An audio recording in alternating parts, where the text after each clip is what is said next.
Subscribe the Chem Academy YouTube channel, press the bell icon button for the regular updates on CSR Net, GATE, IIT JAM and other competitive exams. करिए तैयारी अब Chem Academy YouTube channel के साथ। Microwave spectroscopy या फिर rotational spectroscopy.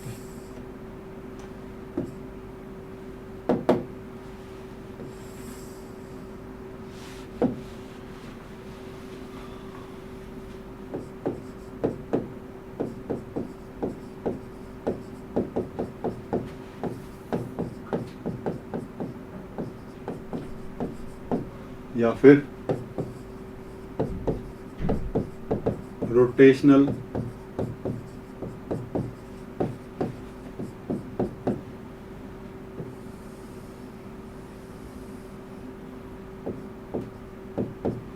ठीक है भाई। देखिए भाई, देखो कुछ पॉइंट्स यहां पर लिखता, आप देखते चले ना। रोटेशन स्पेक्ट्रा आता क्यों है? Rotation spectra arises, rotation spectra arises due to quantized rotation of the molecule.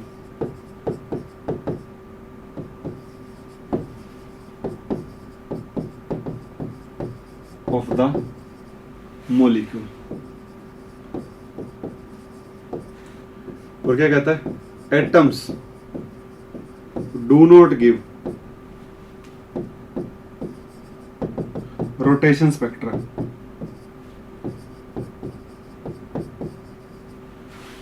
In 3 dimension. Atom rotation spectra देते नहीं है क्योंकि उनके पास रोटेशन मोशन नहीं होता। उनके पास rotation rotation degree of freedom नहीं होती ना, तो इसलिए रोटेशन स्पेक्ट्रा नहीं देते। उसके बाद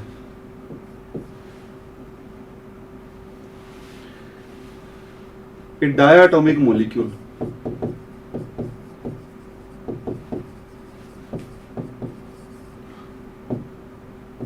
have a diatomic molecule relatively have simple rotational spectra. So we consider the rotation of diatomic molecules. Polyatomic की नहीं, डायटोमिक की बात करेंगे। We consider the rotation of diatomic molecules. ये कहता है रोटेशन स्पेक्ट्रा अराइजेस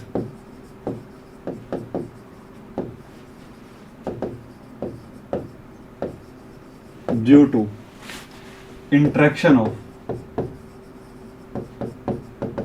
एक बार मैं देख लेता हूं, फार आईआर होता है। वैसे तो माइक्रोवेव में आता है और फार आईआर में भी आता है भाई, थोड़ा बहुत माइक्रोवेव लिखते हैं।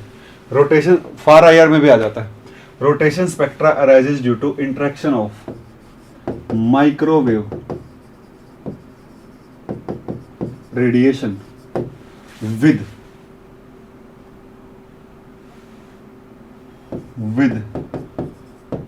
रोटेशन या फिर with rotation with energy level of the molecule.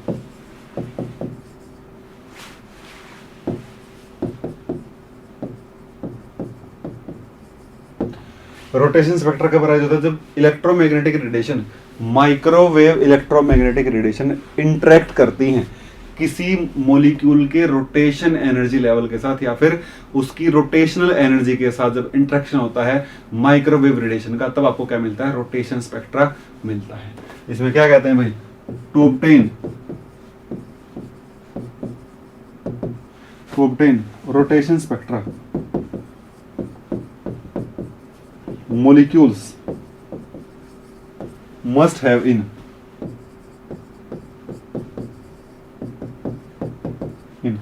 gaseous phase। ध्यान रखना भाई, रोटेशन स्पेक्ट्रा केवल गैस फेज में आता है, गैस फेज में, सॉलिड लिक्विड में नहीं आता, क्योंकि सॉलिड लिक्विड में मॉलिक्यूल पास आ जाते हैं, और जब मॉलिक्यूल पास आ जाते हैं तो उस टाइम रोटेशन पॉसिबल नहीं होती, क्योंकि एक मॉलिक्यूल की रोटेशन दूसरे मॉलिक्यूल रोटेशन को रोक देती है। तो उस टाइम ये वाला स्पेक्ट्रा ऑब्जर्व नहीं होता, because in solid and liquid phase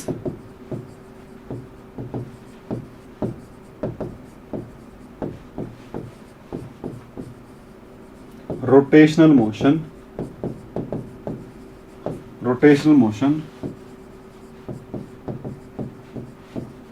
are hindered। जो रोटेशन मोशन है वो क्या हो जाएंगे, हिंडर्ड हो जाएंगे, वो रुक जाएंगे, इसलिए ऐसा होता है। Rotation motion are get hindered. बोलो भाई, मोलिक्यूल जो है वो गैस फेज में होना चाहिए, क्योंकि सॉलिड लिक्विड मोशन हिंडर्ड हो जाएंगे। देखो, हम बात करते हैं प्योर रोटेशन स्पेक्ट्रा की। मैंने क्या कहा, मैंने कहा कि जो वाइब्रेशन है ना, जो वाइब्रेशन के बीच में स्पेसिंग है ना, वो कितनी है, वो बड़ी है किससे, रोटेशन से। ठीक है, मान लो मेरे पास एनर्जी लेवल ये दो मेरे पास, ये मेरे पास वाइब्रेशन लेवल पहला है, वाइब्रेशन में n होता है, ये मेरे पास वाइब्रेशन लेवल दूसरा है, ये मेरे पास वाइब्रेशन लेवल तीसरा है। तो वाइब्रेशन के बीच में एनर्जी गैप किस ऑर्डर का है भाई, 10 की पावर -21 के ऑर्डर का है। रोटेशन के बीच में कितना गैप है, ये कितना गैप है भाई, ये 10 की पावर -23 है, ये 10 की पावर -21 है, मतलब ये बड़ा है इससे। तो अगर ये 10 की पावर -21 है तो इसके अंदर लगभग 100 क्या होंगे, 100 रोटेशन एनर्जी लेवल होंगे। 100 क्या होंगे, रोटेशन एनर्जी लेवल होंगे। इसके इन दोनों के बीच में भी क्या होंगे, लगभग 100 रोटेशन एनर्जी लेवल्स होंगे। जब मॉलिक्यूल एक ही दो वाइब्रेशन के बीच के रोटेशन के बीच में ही ट्रांजिशन करता है, जब मॉलिक्यूल का ट्रांजिशन होता है दो पर्टिकुलर वाइब्रेशन के बीच के ही रोटेशन के बीच में होता है, तो उसे कहते हैं pure rotation spectra. This is pure rotation spectra. This is pure rotation spectra. This is known as, इसको क्या कहेंगे भाई, इसको कहेंगे प्योर रोटेशन स्पेक्ट्रा।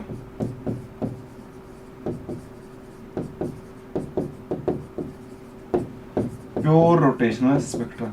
ऐसा भी हो सकता है कि मॉलिक्यूल नीचे वाले वाइब्रेशन के रोटेशन से ऊपर वाले वाइब्रेशन के रोटेशन में ट्रांजिशन कर जाए। This is known as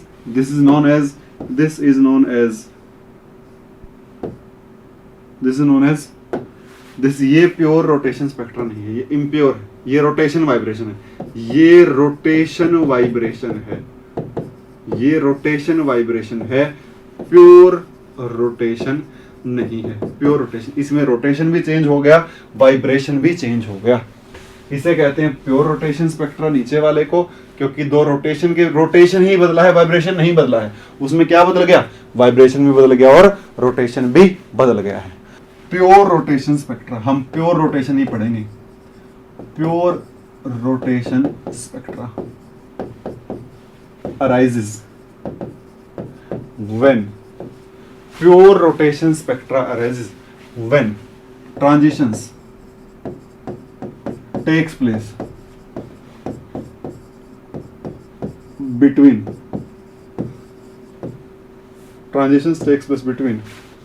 rotation energy levels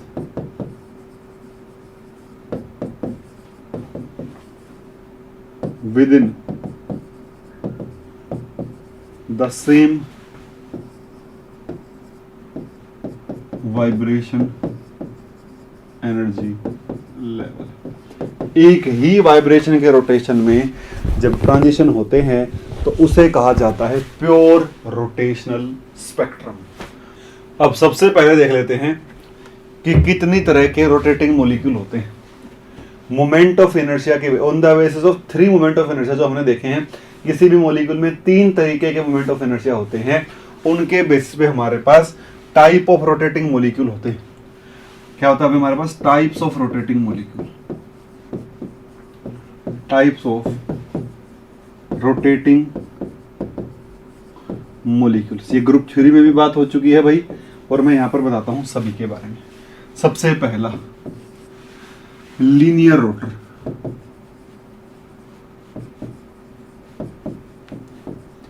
ऐसे मॉलिक्यूल जो क्या हो, शेप में लीनियर हो, जिसमें 2 मोमेंट ऑफ इनर्शिया तो बराबर और तीसरा क्या हो जाए, 0 हो जाए। जिसमें 2 मोमेंट ऑफ इनर्शिया तो बराबर और एक क्या हो जाए, जीरो हो जाए। ऐसे मॉलिक्यूल को लीनियर रोटर कहा जाता है। इसीलिए लीनियर मॉलिक्यूल जो है वो 2 रोटेशन डिग्री ऑफ फ्रीडम रखता है, तीसरी नहीं रखता। 2 रोटेशन डिग्री ऑफ फ्रीडम रखता है, तीसरी नहीं रखता। Example, all the linear molecules,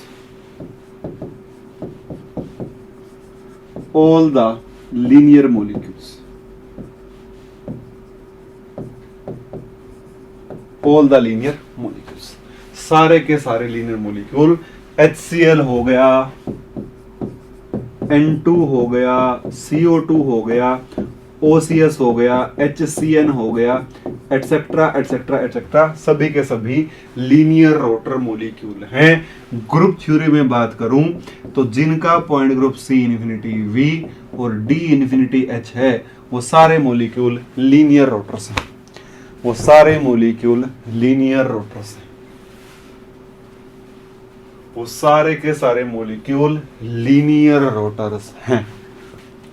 C infinity V, D infinity H। अगला भाई एक और बताता हूं, बस फिर बाकी मैं आपको कल बताऊंगा। यहां पर बात कर लेता हूं दूसरा, स्फेरिकल रोटर।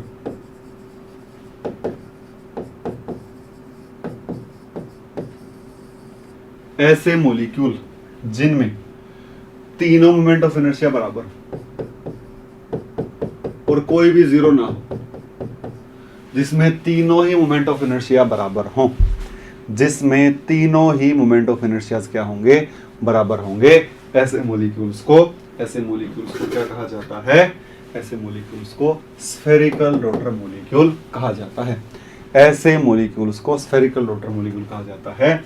और क्या होता है भाई, एग्जांपल क्या होते हैं? जिनके पॉइंट ग्रुप टेट्राहेड्रल हो, ऑक्टाहेड्रल हो या फिर आइकोसाहेड्रल हो। इन जो 7 क्यूबिक जो 7 पॉइंट ग्रुप मैंने आपको बता दिया, अगर उनमें से कोई भी पॉइंट ग्रुप है तो वो मॉलिक्यूल स्फेरिकल रोटर है।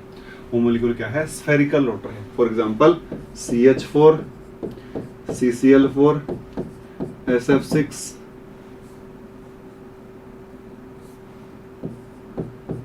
P4 etcetera etcetera etcetera. जितनी तरीके के मोमेंट ऑफ इनर्शिया होंगे उतने तरीके के रोटेशन कांस्टेंट जनरेट होते चले जाएंगे। एक और बता देता हूं, तीसरा एसिमेट्रिक रोटर।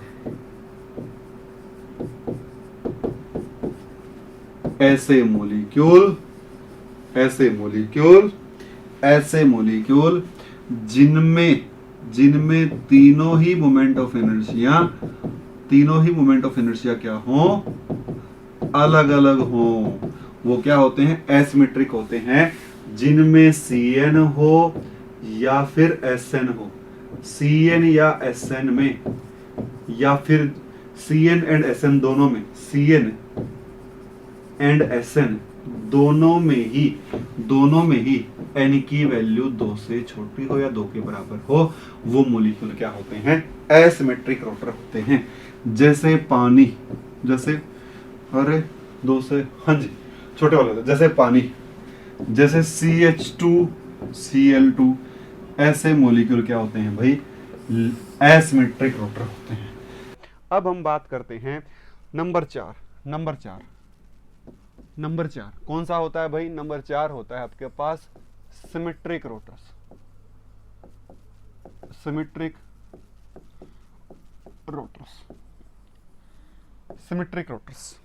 ऐसे मॉलिक्यूल, लीनियर रोटर, एक मोमेंट ऑफ इनर्शिया 0 और 2 हो जाएंगे बराबर। एक बार मैं आपको पहले क्लियर कर देता हूं, लीनियर रोटर में एक मोमेंट ऑफ इनर्शिया 0 क्यों होता है। देखो, लीनियर रोटर की अगर मैं बात करूं, देखो बताने को तो कितना भी डिटेल में बताया जा सकता है। देखो, जैसे अगर मैं बात करता हूं CO2 की, एक लीनियर मॉलिक्यूल है और लीनियर रोटर मॉलिक्यूल है। सेंटर ऑफ मास कहां लाई करेगा? यहां पर लाई करेगा। और इस सेंटर ऑफ मास से आप कितने एक्सिस पास कर दोगे? This is first, this is second and this is third one. This is third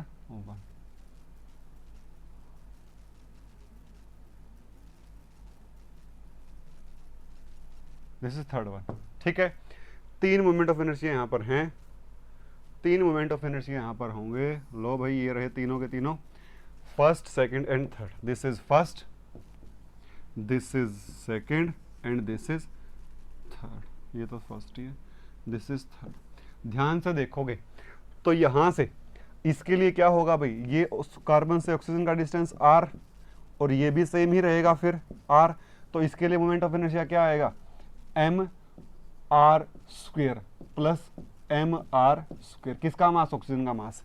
देखो यहीं से पास कर रहा है भाई, और इसके लिए भी क्या रहेगा, mass of oxygen into R square, mass of oxygen into R square. तो यहाँ इन दोनों के लिए जो पहले वाला मोमेंट ऑफ इनर्शिया है और जो दूसरे वाला मोमेंट ऑफ इनर्शिया है वो बराबर है, लेकिन जो तीसरे वाला मोमेंट ऑफ इनर्शिया है वो एटम से पास हो गया, और इन एटम्स का इस एक्सिस से डिस्टेंस कितना है, 0।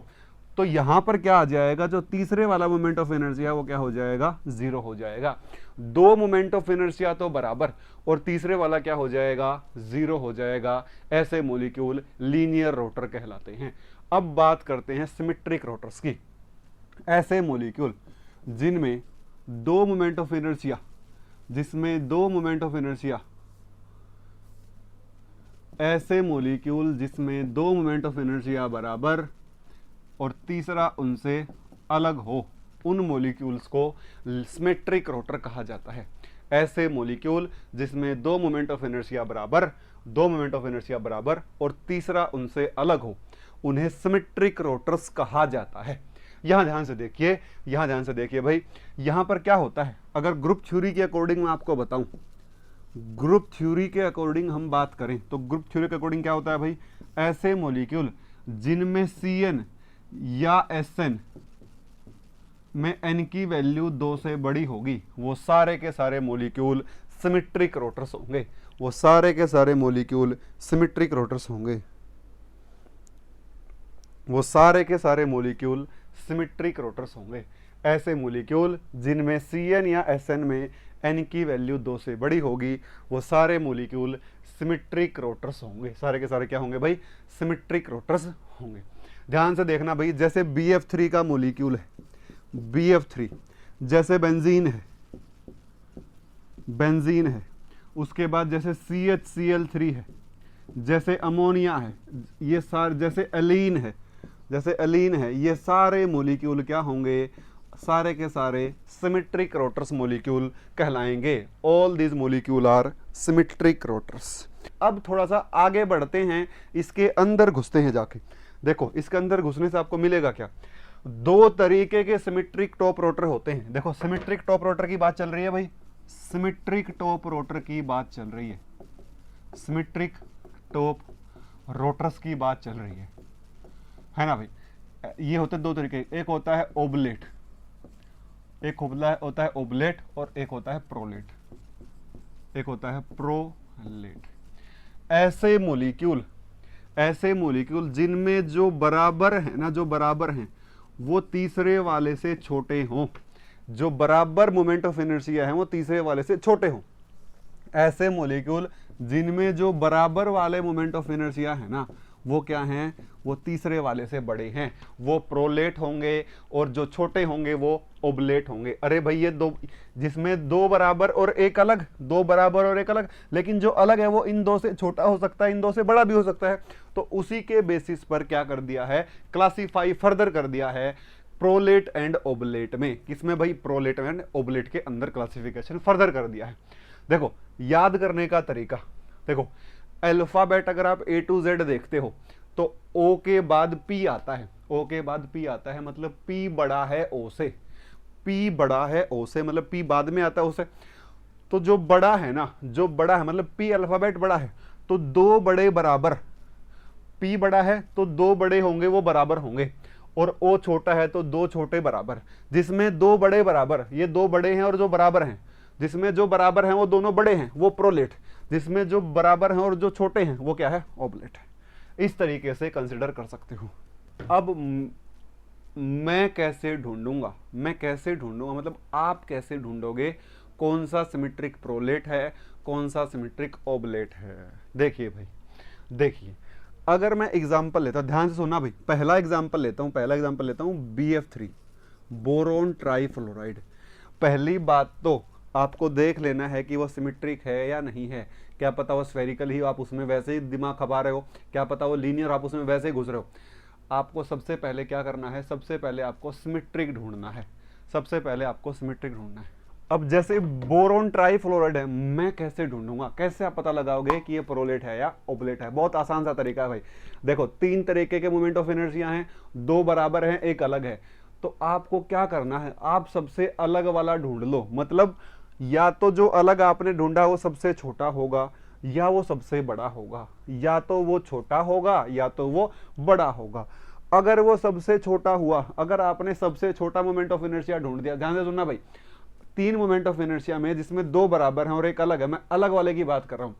अगर आपने सबसे छोटा मोमेंट ऑफ इनर्शिया ढूंढ दिया तो बचे हुए दोनों उससे बड़े होंगे। अगर आपने छोटा ढूंढ लिया तो बचे हुए उससे बड़े होंगे, अगर आपने बड़ा ढूंढ लिया तो बचे हुए उससे छोटे होंगे। ठीक है, जैसे मैं यहां पर बात करता हूं बोरोन, ऊपर पहला फ्लोरीन, यहां भी फ्लोरीन और यहां भी फ्लोरीन। सबसे पहले तो सेंटर ऑफ मास ढूंढ ले भाई इसका। सबसे पहले तो क्या कर ले, तू इसका सेंटर ऑफ मास ढूंढ ले, क्योंकि सेंटर ऑफ मास से ही तो 3 एक्सिस पास होंगे। मैंने ढूंढ लिया यहां से सेंटर ऑफ मास, ये रहा इसका centre of mass. This is boron पे ही होगा इसका सेंटर ऑफ मास, इसका सेंटर ऑफ मास बोरोन पर ही होगा, बोरोन पर होगा इसका सेंटर ऑफ मास। जब इसके सेंटर ऑफ मास से आप एक्सिस पास करोगे तो आपके पास 3 एक्सिस निकल कर आएंगे। देखो पहला, this is the second one and this is the third one. ये कौन सा है भाई, ये थर्ड वाला है। ये कौन सा है, ये थर्ड वाला है। तो आपको इन तीनों में से जो अलग है ना उसको देख लो एक बार। देखो मैं यहां पर देखता हूं, एक बार ध्यान से देखना। अगर मैं इस वाले की बात करूं तो इस वाले में क्या करोगे, मास देखो, बोरोन का तो कंट्रीब्यूशन खत्म, जहां से एक्सिस पास कर गया उसका तो कंट्रीब्यूशन खत्म। तो यहां से अगर आप बात करते हो तो इसके लिए क्या बनेगा, फ्लोरीन का mass into R square, fluorine का mass into R square, fluorine का मास इंटू आर स्क्वायर। क्या हो गया, ये जो मोमेंट ऑफ इनर्शिया है, इस मोमेंट ऑफ इनर्शिया ने तीनों फ्लोरीन का कंट्रीब्यूशन देखा है। इस मोमेंट ऑफ इनर्शिया ने तीनों फ्लोरीन का कंट्रीब्यूशन लिया, इस वाले ने तीनों ही फ्लोरीन के कंट्रीब्यूशन को लिया है। कहने का मतलब ये है कि ये वाला जो मोमेंट ऑफ इनर्शिया है ये सबसे बड़ा होगा। बाकी जो 2 होंगे, देखो बाकी जो 2 होंगे उसमें से एक तो यहीं से पास कर गया, उसमें से एक तो यहीं से पास कर गया, यहीं से पास कर गया। इसमें क्या होगा, देखो यहां से पास कर गया भाई ये, तो इसने तो इस फ्लोरीन के कंट्रीब्यूशन को ही खत्म कर दिया, इसने तो इस फ्लोरीन के कंट्रीब्यूशन को ही खत्म कर दिया। तो इसका मतलब ये तो पक्का छोटा होगा। आपने क्या ढूंढ लिया, आपने सबसे बड़ा मोमेंट ऑफ इनर्शिया ढूंढ लिया। अगर आपने सबसे बड़ा मोमेंट ऑफ इनर्शिया ढूंढ लिया तो जो आपने ढूंढा है वो बड़ा है बचे हुए दोनों से, और बचे हुए दोनों पक्का बराबर रहेंगे। तो 2 छोटे बराबर, दिस इज ओबलेट टाइप मॉलिक्यूल। या तो सबसे बड़ा ढूंढ दो या सबसे छोटा ढूंढ दो, या तो सबसे बड़ा या सबसे छोटा। ठीक है भाई, आपको या तो सबसे बड़ा ढूंढ देना है या सबसे छोटे वाला मोमेंट ऑफ इनर्शिया आपको ढूंढ देना है। आप इन दोनों बराबर को नहीं देख पाओगे, वो आपके बस की बात नहीं है, वो हमारे भी बस की बात नहीं है, वो एक्सपेरिमेंटल वैल्यूज होती हैं। लेकिन आप थ्योरेटिकली मॉलिक्यूल का स्ट्रक्चर देखकर सबसे बड़े वाला मोमेंट ऑफ इनर्शिया या फिर सबसे छोटे वाला मोमेंट ऑफ इनर्शिया आप ढूंढ सकते हो। देखो मैं आपको एग्जांपल देकर बताता हूं क्यों ये वाला मोमेंट ऑफ इनर्शिया बराबर है। मोमेंट ऑफ इनर्शिया मतलब कि कितनी फोर्स लग रही है, कितना मोमेंटम है इस रोटेशन में। देखो मैं आपको BF3 का एग्जांपल देता हूं, मेरे पास मॉडल है, एक सेकंड रुक जाइए भाई, मैं आपको बता देता हूं। अभी अभी अभी अभी अभी क्या कर रहा हूं मैं पता नहीं। देखो भाई,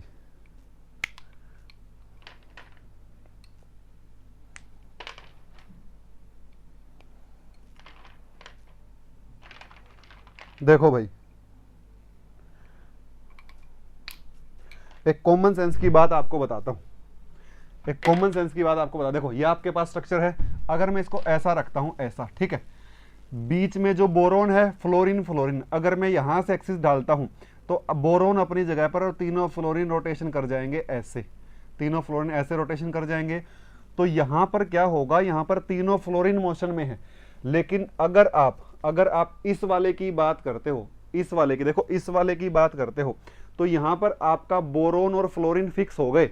बस आपको ने कैसे रोटेशन करी, आपने बस ऐसे रोटेशन करी है। जब 2 हैवी एक बोरोन और हैवी एटम फ्लोरीन फिक्स हो गया तो इन दोनों को घुमाने में कम मोमेंटम लगेगा, इनका मोमेंटम कम होगा क्योंकि मास कम रहेगा, क्योंकि जो हैवी मास है उसमें से एक मास फिक्स हो गया। तो यहां पर आप देखोगे ये वाला जो मोमेंट ऑफ इनर्शिया है ये क्या रहेगा, ये छोटा रहेगा इससे। इस तरीके से भी देख सकते हो, यहां से आओगे तो आपको तीनों फ्लोरीन घुमाने के लिए फोर्स लगानी पड़ेगी, लेकिन यहां से आपको एक फ्लोरीन नहीं, आपको केवल 2 ही फ्लोरीन घुमाने हैं, तो इसका मोमेंट ऑफ इनर्शिया कम होगा, इसका मोमेंट ऑफ इनर्शिया ज्यादा होगा। तो आपने सबसे बड़े वाला मोमेंट ऑफ इनर्शिया ढूंढ दिया, बचे हुए दोनों से छोटे होंगे। This is an oblate type molecule. देखो भाई,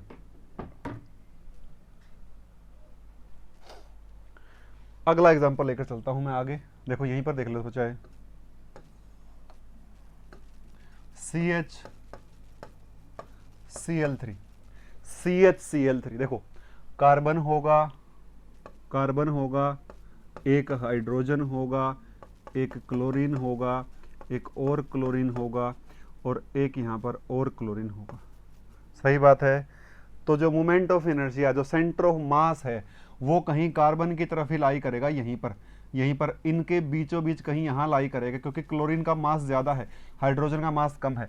तो जो कार्बन एटम उससे कहीं थोड़ा सा नीचे सेंटर ऑफ मास लाई करेगा। और आप यहां पर देखोगे कि अगर मैं इस सेंटर से ये वाला एक्सिस पास करता हूं, आपको सबसे अलग ढूंढना है भाई, सबसे अलग। देखो सबसे अलग आपको ये दिख रहा होगा पक्का, क्योंकि ये वाला जो मोमेंटम है, ये वाला जो एक्सिस है, ये तीनों ही क्लोरीन को कंट्रीब्यूशन करेगा, ये तीनों ही क्लोरीन को कंट्रीब्यूट करवाएगा और तीनों का डिस्टेंस इससे ज्यादा है। तो ये वाला जो मोमेंट ऑफ इनर्शिया है ये सबसे बड़ा होगा और जो बचे हुए होंगे वो इससे छोटे होंगे। तो ये वाला भी किस कैटेगरी में आता है, ये भी ओबलेट की कैटेगरी में आता है, ये भी ओबलेट की कैटेगरी में आता है, क्योंकि इसने तीनों ही क्लोरीन का कंट्रीब्यूशन लिया है और मैक्सिमम डिस्टेंस r है। अब ये मत कहना कि एक यहां से पास करेगा वो तो हाइड्रोजन को भी लेगा, नहीं भाई, ये ने क्लोरीन का जो कंट्रीब्यूशन है वो कम कर दिया। क्लोरीन हैवी एटम है, हाइड्रोजन से 35 गुना हैवी है क्लोरीन, तो हाइड्रोजन का तो फर्क ही नहीं पड़ेगा मॉलिक्यूल के ऊपर इतना। आप एक कॉमन सेंस सोचो, आपको ऊपर से इसको क्लोरीन को घुमाना है, अरे 3 हैवी तीन बहुत भारी भारी ग्रुप नीचे जुड़े हुए हैं, 3 बहुत भारी भारी ग्रुप जो हैं वो नीचे जुड़े हुए हैं रे भाई, 3 बहुत भारी भारी ग्रुप नीचे जुड़े हुए हैं और मैं इसको यहां से घुमाऊंगा, यहां से, तो यहां से ज्यादा मोमेंटम रहेगा मॉलिक्यूल के मोशन में एज कंपेयर टू यहां से तो जस्ट ऐसे करना है, ऐसे यहां से तो ऐसे रोटेशन देनी है, तो बहुत ज्यादा मोमेंटम रहेगा किसका, उस एक्सिस का। अगर आपको समझ नहीं आ रहा तो याद कर सकते हो एग्जाम्पल, यही एग्जाम्पल पेपर में आएंगे और मैं कुछ नहीं कह सकता, इसके ऊपर 10 घंटे या 10 क्लास नहीं लगाएंगे हम। कॉमन सेंस की बात है भैया, this is purely common sense, imagine कर सकते हो आप। अगला एग्जांपल BCl3, वैसा ही स्ट्रक्चर है, ये भी ओबलेट होगा। बेंजीन को देखो भाई ढंग से, देखो ये रहा बेंजीन का स्ट्रक्चर,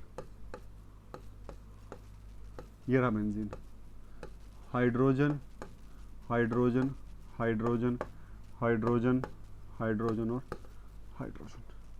देखो भाई इसका सेंटर ऑफ मास कहाँ लाई करेगा, बिल्कुल सेंटर में लाई करेगा, बीचों बीच।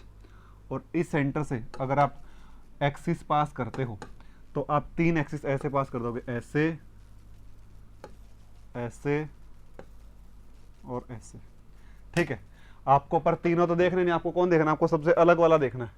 ध्यान से देखोगे तो आप जब ये परपेंडिकुलर वाला मोमेंट ऑफ इनर्शिया देखोगे, जब ये वाला मोमेंट ऑफ इनर्शिया देखोगे, तो ये वाला जो मोमेंट ऑफ इनर्शिया है, ये जो IA है, IC कह लो चाहे इसके, ये जो IC है, ये क्या करेगा, यहां से जब पास करोगे तो इस कार्बन हाइड्रोजन का कंट्रीब्यूशन, इसका भी, इसका भी, इसका भी, इसका भी, इसका भी, इन सभी का कंट्रीब्यूशन ले लेगा।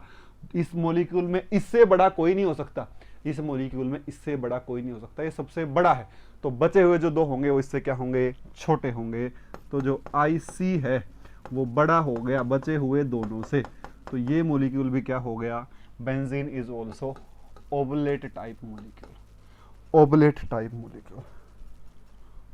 देखो भाई जैसे CH3Cl है, अरे आपको खुद आइडिया लग जाएगा, या फिर जैसे CH3I है, जैसे CH3CN है, इसमें से किसी भी मॉलिक्यूल का आप देखोगे, जैसे मैं लेता हूं CH3I, कार्बन, ऊपर आयोडीन, यहां पर हाइड्रोजन, यहाँ पर हाइड्रोजन।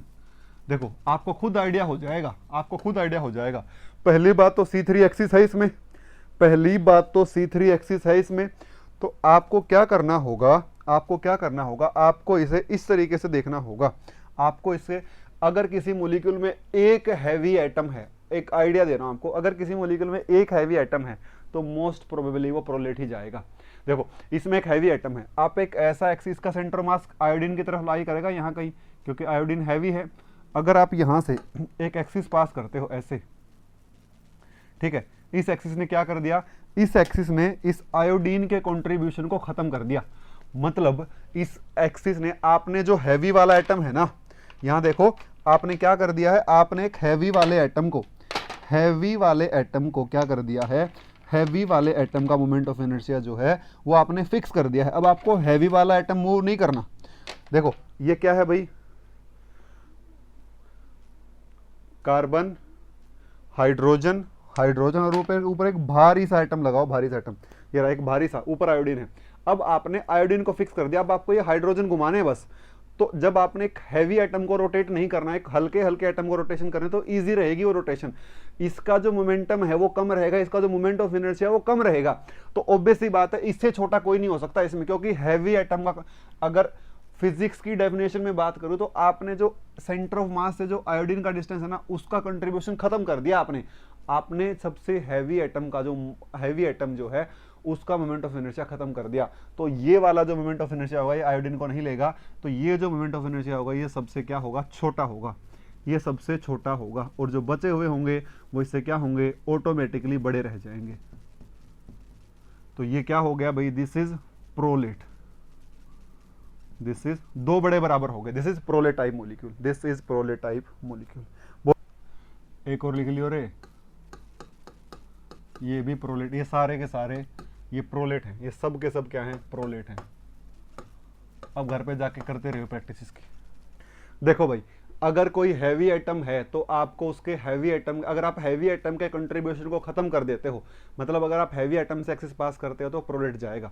अगर आप हैवी एटम का कंट्रीब्यूशन खत्म नहीं कर पा रहे हो सबसे अलग वाले मोमेंट ऑफ इनर्शिया में, तो पक्का ओबलेट होगा। सिंपल सी बात थी भाई। अमोनिया भी इसी कैटेगरी में आता है भाई। मैं एक बार थोड़ा सा कंफर्म कर रहा था, अमोनिया भी पेपर में आया था, आपको ओबलेट पे टिक करना है, क्योंकि वो वेल्डन इन्वर्जन में चला जाता है। डिटेल में नहीं जाऊंगा। रूम टेम्परेचर पर अमोनिया में क्या होती रहती है, फ्लिपिंग होती रहती है, तीनों हाइड्रोजन इधर, तीनों हाइड्रोजन इधर, मतलब ऐसा रहता है, ऐसा है ना स्ट्रक्चर अमोनिया का, ऊपर नाइट्रोजन, तो एक बार तीनों हाइड्रोजन नीचे, एक बार तीनों हाइड्रोजन ऊपर, फ्लिपिंग होती रहती है। तो ओवरऑल BF3 की तरह दिखता है ये रूम टेम्परेचर के ऊपर, ठीक है। तो इसीलिए ये ओबलेट कैटेगरी में आता है।